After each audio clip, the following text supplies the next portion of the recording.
لوگوں یہ بات یاد رکھنا، جب کوئی دین سے دور ہوگا تو ایسا وقت بھی آئے گا یہودیوں اور عیسائیوں کے قدم پہ قدم رکھ کے ان کی نقالی کرنا چاہو گے۔ اگر کوئی کسی بل میں داخل ہوگا تو تم بھی سوچو گے کہ پتہ نہیں اس کے اندر کیا تھا، میں بھی ذرا جا کے دیکھوں۔ رسول اللہ صلی اللہ علیہ وسلم نے اس لیے فرمایا لعن اللہ الواشمہ والمستوشمہ والنامصات والمتنمصات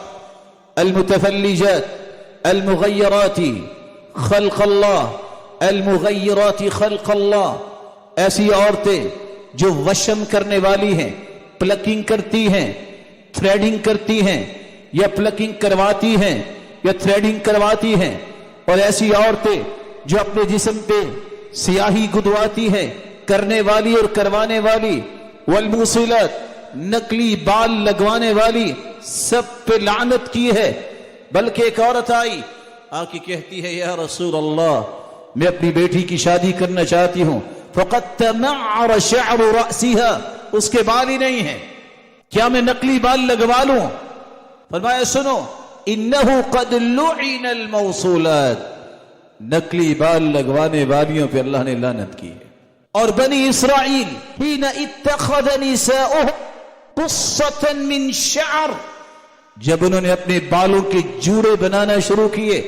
جس کے بارے میں صحیح مسلم کی روایت ہے، صنفان من اہل النار، رسول اکرم صلی اللہ علیہ وسلم نے فرمایا دو قسم کے لوگ جہنمی ہیں، لم ارہما بعد، میں نے ابھی تک نہیں دیکھے۔ ایک وہ لوگ جو ظالم ہیں، جن کے ہاتھ میں گائے کی دم کی طرح کوڑے ہوں گے، جو لوگوں کو ماریں گے، ظلم کریں گے۔ اور دوسری قسم نساء کاسیات عاریات مائلات ممیلات،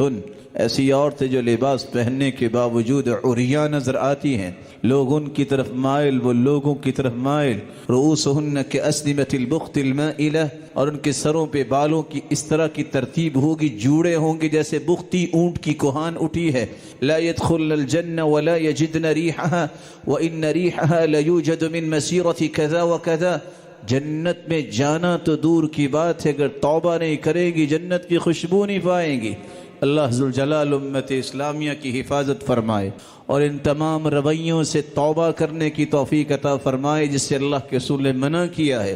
اور اسلامی طور طریقے اختیار کرنے کی توفیق عطا فرمائے۔